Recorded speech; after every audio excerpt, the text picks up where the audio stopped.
muchas gracias. Esta es una guía que ha adoptado pues un grupo de médicos de la clínica para tratar de socializarla y que se tenga como el punto de referencia para utilidad de ustedes en el servicio de urgencias. Como le dijo el doctor Juan Pablo, está, dedicada a pacientes mayores de 3 meses hasta los 18 años, ¿listo? Y para infección respiratoria aguda, pues de las vías superiores. Para tener en cuenta que infección respiratoria aguda pues es todo proceso infeccioso que ocurre en el tracto respiratorio y se puede clasificar en alta o baja. Alta hace referencia a que afecta la parte superior, nariz y garganta, y baja generalmente pues afecta tráquea, bronquios y pulmones. Para tener en cuenta que la etiología principalmente es viral y en algunos en menor proporción pues está de origen bacteriano, dentro de los cuales se caracteriza el Streptococcus pyogenes. Se puede también estar el Streptococcus pneumoniae, Mycoplasma pneumoniae y Neisseria meningitis entre los causales. Para tener en cuenta que este motivo de diagnóstico es la séptima causa de consulta en el servicio de urgencias y más o menos obedece a la atención del 7% del total de las atenciones en urgencias. Entonces es bastante frecuente, se acerca casi al 10%. Entonces el objetivo de esta guía, pues como se decía al principio, es abordar la infección respiratoria aguda alta en niños y no se abordarán en esta guía pues población adulta, infección respiratoria aguda baja y también no se van a tener en cuenta para la guía la atención de pacientes inmunosuprimidos. Prevención primaria, pues lo principal, a pesar de que la principal motivo de vía de transmisión de la infección respiratoria aguda es la vía respiratoria, se ha tenido en cuenta que vómites y cosas que se transmiten por las manos, todas las infecciones, pues es una de las principales formas como también se puede transmitir la infección respiratoria. Algún niño estornuda, entonces se tapa la nariz, se limpia con la nariz y con esa misma mano sucia van y saludan a los demás. Entonces esta es una de las principales causas de cómo se transmiten las infecciones respiratorias también. Mayor riesgo de contagio también pues en el periodo febril, para tenerlo en cuenta, y el lavado de manos es de las principales maniobras que se pueden hacer y son más efectivas para prevenir el contagio de la infección respiratoria aguda. Generalmente se han tenido algunas fechas, noviembre y abril, como las que son de mayor lluviosidad acá en Colombia, pero de todas maneras el clima ha estado cambiando en los últimos años. Ya hace rato se viene presentando eso, y a pesar de que todavía sigue siendo noviembre o abril algunos de los meses en los cuales se presentan más infecciones respiratorias, prácticamente se vienen dando todo el año por esos cambios de clima que hemos tenido. Entonces, en cuanto a la prevención, a tener en cuenta, pues agua y jabón para el lavado de manos tiene que ser muy frecuente. Evitar que los niños en ese periodo de resfriado pues estén utilizando algunas cosas u objetos como juguetes, chupones que pueden compartir con otros niños y facilitar la transmisión de la infección. Siempre que se tenga visita de esos niños, pues tienen que hacer adecuado lavado de manos antes de entrar en contacto con los niños, y después también pues para que no se lleven esos gérmenes para la casa. Evitar el contacto con personas que tengan fiebre es fundamental porque es donde más hay el periodo en el cual pueden ser contagiosos. Siempre educación. La educación es muy importante en la parte de prevención primaria, ya eso está demostrado. Si usted educa muy bien a la familia va a entender muchas cosas y se va a evitar que se siga propagando toda esta infección. Entonces, una de las principales medidas de control es educar a los padres. Tener en cuenta que si los niños están enfermos, hay que recomendar que no asistan a la guardería, que muchas veces con todo lo que se trabaja, el único sitio donde se pueden tener los niños y que los padres pueden ir a trabajar tranquilos es la guardería, pero pues si están enfermos hay que recomendar que no los lleven allá también. ¿Listo? Lactancia materna es de los factores protectores, de los factores que más ayudan en la inmunomodulación. Entonces siempre hay que proteger esta parte de alimentación materna. Los probióticos que aparecen por ahí en algunos estudios realmente no han logrado demostrar con suficiente evidencia que puedan estar recomendados para ayudar como a subir la parte inmune con respecto a esto. Faltan muchos más estudios todavía. Siempre pues propiciar lo del autocuidado, tratar de asistir al médico, siempre que sea revisado por el médico, no formulado en el ambiente de las farmacias. Lo otro muy importante también, nosotros como médicos tratar en lo posible de identificar muy bien qué paciente es el que tenemos al frente y no estar dando tratamientos innecesarios, especialmente antibióticos.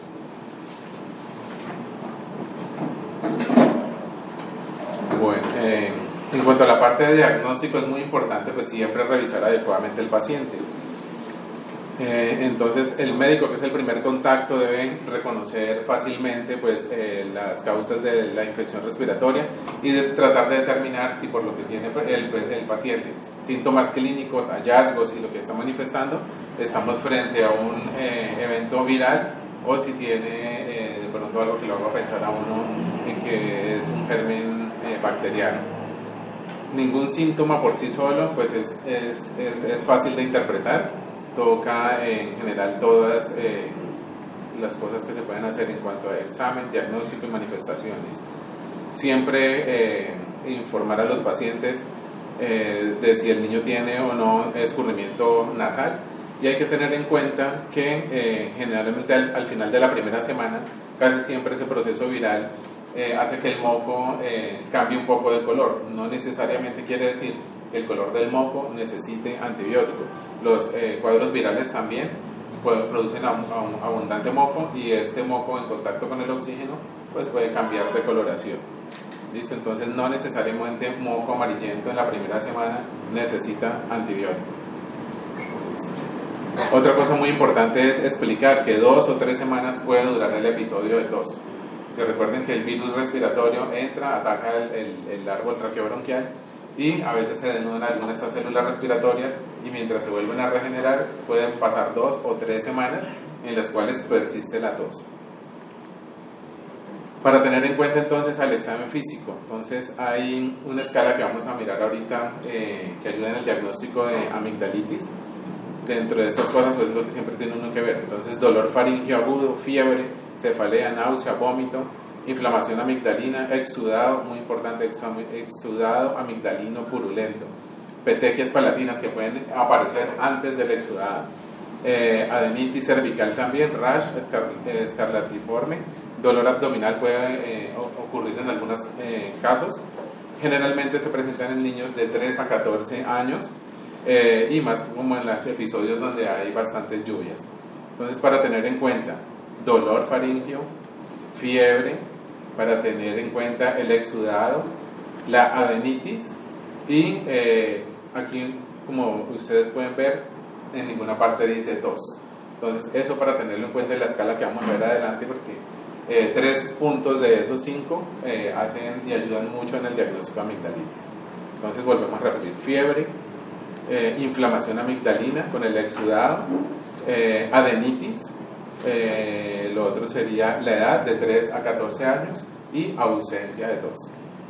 Entonces eso es a lo que se refiere la escala modificada COP, que nos ayuda mucho para el diagnóstico de amigdalitis. Si hay 3 o más puntos, pues nos ayuda a que se haga el diagnóstico. Diagnósticos diferenciales a tener en cuenta, pues la rinosinusitis también, pero en este la característica es que la secreción purulenta generalmente dura más de 10 a 14 días. ¿Sí? En el resfriado común generalmente son máximo entre 5 y 7 días. Otras cosas para tener en cuenta: rinitis alérgica. Entonces se confunde muchas veces con procesos virales. Entonces a tener en cuenta, la rinitis alérgica causa principalmente prurito en los ojos y nariz, paladar, en los oídos. Hay escurrimiento nasal, estornudos, congestión, goteo, escurrimiento postnasal también. Pero mira, por aquí en ninguna parte aparece fiebre, dolor, malestar y síntomas agudos de infección. Mononucleosis infecciosa es otra de las causas que puede causar también exudado faríngeo purulento, pero generalmente hay que tener en cuenta esto. Si aparece esplenomegalia asociado a esos síntomas de fiebre, pues muy probablemente piensa uno en una mononucleosis infecciosa como causa de la fiebre, del dolor faríngeo y del exudado. ¿Listo? A tener en cuenta hay algunos síntomas que son de gravedad. Entonces el paciente que tiene fiebre, dificultad para respirar, tos, y aparte de eso tiene cianosis, puede presentar estridor, respiración superficial y dificultad para respirar, hay que tener en cuenta que ese niño no se debe ir para la casa, se debe quedar mínimo en observación para mirar la evolución. Síntomas neurológicos también nos hacen pensar si ese niño tiene alteración. Eso quiere decir que el cerebro no se está oxigenando bien y que alguna cosa está sucediendo en ese niño. El niño que está con el estado de alerta alterado es un niño que puede tener un signo de gravedad. Hay algunos otros también de síntomas indicativos de gravedad, como el vómito persistente, oliguria, que significa que ese paciente puede estar choqueado, puede estar séptico, puede estar comprometido en su estado hemodinámico. Y exantema purpúrico petequial, pues a pensar también en pacientes que tengan a veces meningitis o púrpura fulminante. Es muy importante siempre entonces informar a los padres en qué momentos deben acudir. Si ven que persiste la fiebre por más de 3 días y el paciente no ha mejorado, hay que consultar. Si se atendió y hay exacerbación de los síntomas 3 o 5 días después de la evolución de la enfermedad, del inicio de la enfermedad, hay que tratar de volver a consultar.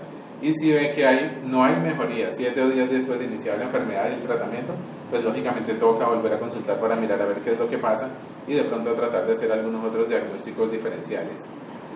En general, entonces, ¿qué datos debemos tener del arma? Alteración neurológica, síntomas de obstrucción de la vía aérea superior, entonces si hay estridor, obstrucción de la vía aérea inferior, entonces si hay sibilancias o si hay crépitos, alteración del volumen urinario, eso nos indica que el paciente puede estar choqueado, séptico, con alteración hemodinámica, y recordemos que en la alteración hemodinámica lo último que se altera es la tensión arterial. Casi siempre primero hay taquicardia y ahí hay otras alteraciones previas a la hipotensión. El vómito persistente, el niño que no se pueda recibir la vía oral, se intente hidratar pero sigue vomitando, pues lógicamente se va a poner mal. Cuando hay algunos exantemas, sobre todo purpúricos, y cuando vemos que hay falla en el tratamiento o hay sospecha de sobreinfección. Entonces, siempre, por favor, informar a los padres de todo lo que se está haciendo, de cuándo debe tener la atención médica adecuada. Y en cuanto al diagnóstico de faringitis estreptocóxica, hay que tener en cuenta algunas consideraciones. Entonces, el cultivo de exudado faríngeo pues es el gol estándar de diagnóstico, pero eso se demora 3 a 5 días. Uno no puede tener un niño 3 a 5 días y esperar hasta el final de que salga el cultivo para definir si le tiene uno que dar tratamiento o no. Tiene que tratar de actuar bastante antes. Entonces tiene una sensibilidad más o menos del 90 al 95% en la identificación. Pero incluso así sea negativo, si usted se llena de argumentos clínicos de que el paciente debe recibir tratamiento, pues lo debe hacer, no debe esperar el cultivo a los 3 o 5 días. Tener en cuenta mucho lo que hablábamos de los 5 parámetros, que nos ayuda como al diagnóstico hasta un 75% sin hacer ni un solo examen, ¿no? Hay algunas cosas que se pueden hacer, pero generalmente pues toca tratar de guiarse más como por la parte clínica y no paraclínica. Las pruebas de detección rápida se pueden hacer, pero generalmente no están disponibles en todos los sitios. Y el hecho que dé negativo no quiere decir que el paciente no pueda tener el estreptococo.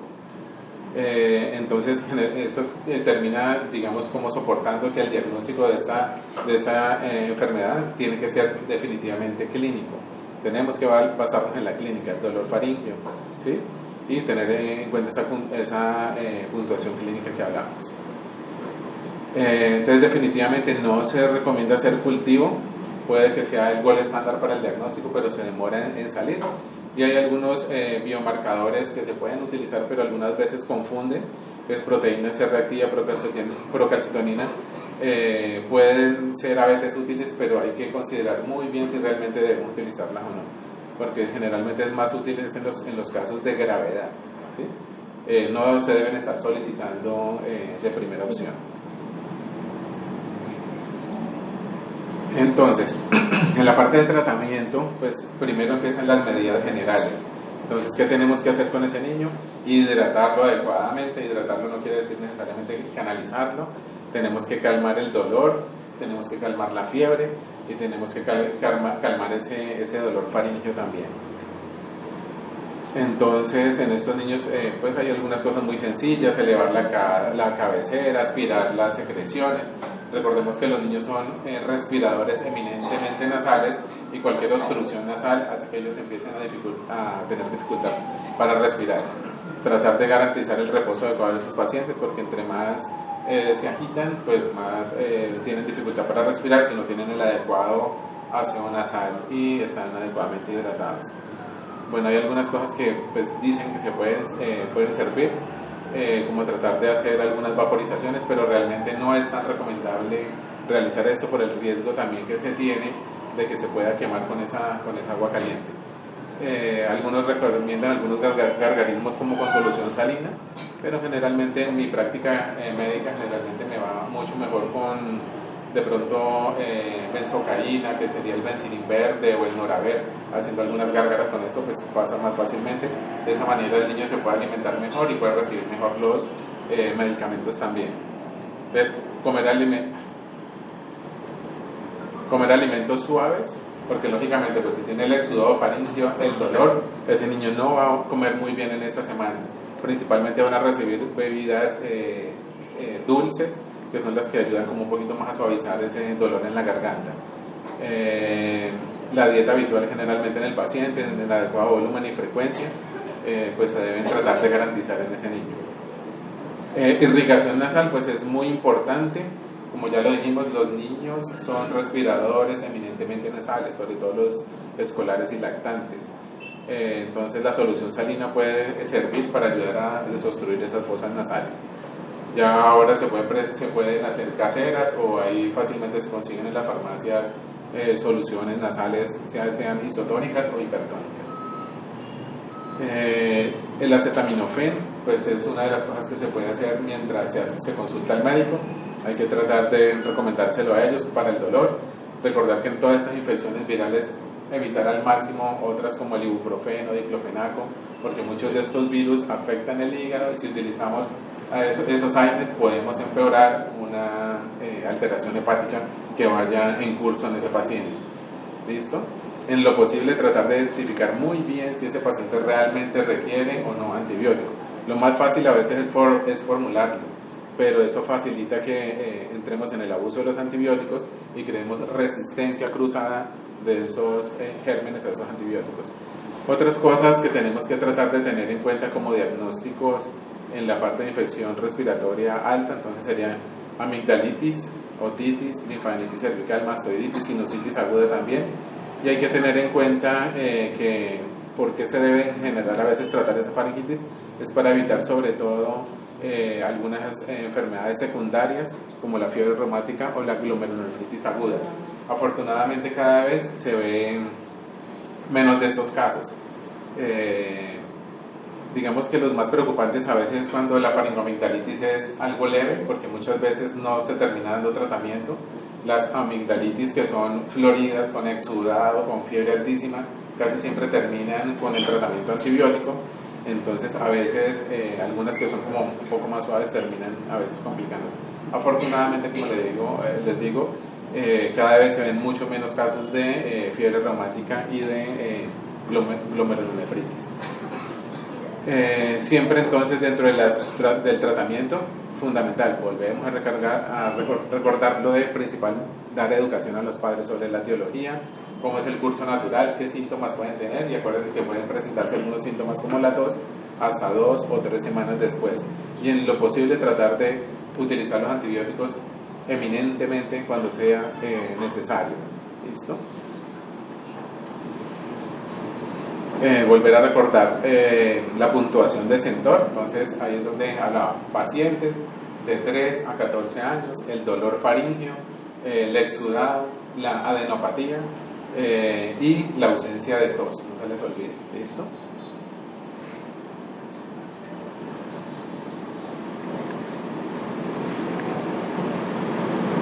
Muy bien, entonces a considerar también entonces tratamiento antimicrobiano inmediato cuando pues definitivamente nos llenamos de argumentos para decir que realmente es una faringoamigdalitis aguda estreptocóxica. O en el paciente cuando tiene otitis aguda o bilateral en menores de 2 años. Hay que tratar de tener en cuenta porque muchas veces necesita. Y el paciente también que tiene otitis media aguda con secreción purulenta. En ese paciente pues lógicamente toca dar el tratamiento también. ¿Listo? Hay algunos medicamentos que se han utilizado, pero en general a veces los antihistamínicos pues no están tan recomendados como de primera elección, porque esos son más para el manejo de la rinitis y de las cuestiones alérgicas, pero no en estos casos de faringoamigdalitis. No se recomienda utilizar los siguientes medicamentos. Entonces, los antitusígenos. Recordemos que la tos es un mecanismo de defensa de los niños. Si ustedes le quitan la tos, se le va a quedar la secreción adentro. La tos es un mecanismo de defensa que ayuda a expulsar todas esas impurezas o secreciones que pueden haber en el árbol traqueobronquial y pues ayudan a eliminar eso. Si se quita la tos, entonces va a quitar ese mecanismo de defensa que tienen ellos. Descongestionantes nasales también, a veces pues es muy molesto la rinorrea, la congestión que tienen ellos, pero algunos de esos descongestionantes a veces pueden producir incluso hipertensión arterial en los niños. ¿Listo? Bromuro hiperatropio en los niños pequeñitos realmente no está tan indicado como spray nasal. Puede ayudar en los adultos como a disminuir un poco la secreción y la rinorrea, pero en los niños realmente no se ha utilizado. Y algunas otras como vitamina C o gluconato de zinc pues realmente no tienen estudios suficientes que ayuden a soportar el uso en esta faringoamigdalitis aguda. Sirve para algunas otras cosas, pero en este momento agudo no es tan recomendable realmente. El acetaminofén pues ya lo habíamos hablado, que es de elección para el dolor, fiebre, malestar. Tener en cuenta los factores clínicos de riesgo que hablamos allí. ¿Listo? Hay que tener mucho en cuenta también que hay muchos medicamentos de venta libre, entonces tratar de dar educación a la familia en eso. Y tener en cuenta que si usted está tratando adecuadamente la faringitis y la amigdalitis infecciosa, pues probablemente estamos previniendo estos casos de fiebre reumática y de glomerulonefritis estreptocóxica. El antibiótico pues que sigue siendo utilizado y que sigue demostrando utilidad en la faringoamigdalitis pues es la benzilpenicilina, que es la penicilina cristalina, pero pues también se puede utilizar la penicilina G, que esta se utilizaría intramuscular y puede servir más o menos de cubrimiento por casi 28 días y sería dosis única, ¿no? Listo. Eso. Hay algunas comorbilidades que tenemos que tener en cuenta porque eso aumenta el riesgo de mortalidad en algunos pacientes. Entonces, si ese paciente tiene antecedentes cardiopulmonares, tiene cardiopatías o tiene alguna alteración, esto nos puede hacer que se aumente la mortalidad en estos pacientes. ¿Listo? Tener en cuenta sobre todo los que tienen cardiopatía congénita cianosante, el antecedente de displasia broncopulmonar en los pacientes recién nacidos prematuros, fibrosis quística, porque todo esto hace que tengan mayor riesgo de tener algo de incluso insuficiencia respiratoria o de evolución inadecuada. Siempre recordar esto, también ya lo hemos dicho, considerar la posibilidad de la mononucleosis infecciosa si el paciente persiste con la secreción faríngea, el dolor faríngeo por más de 48 a 72 horas después de haber iniciado el tratamiento, y no olvidemos en la mononucleosis la esplenomegalia. ¿Listo? Hay algunos otros pacientes que hay que tener en cuenta también como comorbilidades, pacientes inmunosupresos y diabetes, que también se tienen que atender adecuadamente y referidos oportunamente al servicio de urgencias. Siempre hay que entonces tener en cuenta esto también. Fiebre persistente por más de 3 días, hay que decirle a los padres que consulten y tener muy claro en ellos también los signos de alarma al egreso para por si se presentan pues consulten rápidamente. Listo, esto sería en general pues lo que habían preparado el grupo de apoyo en estas guías.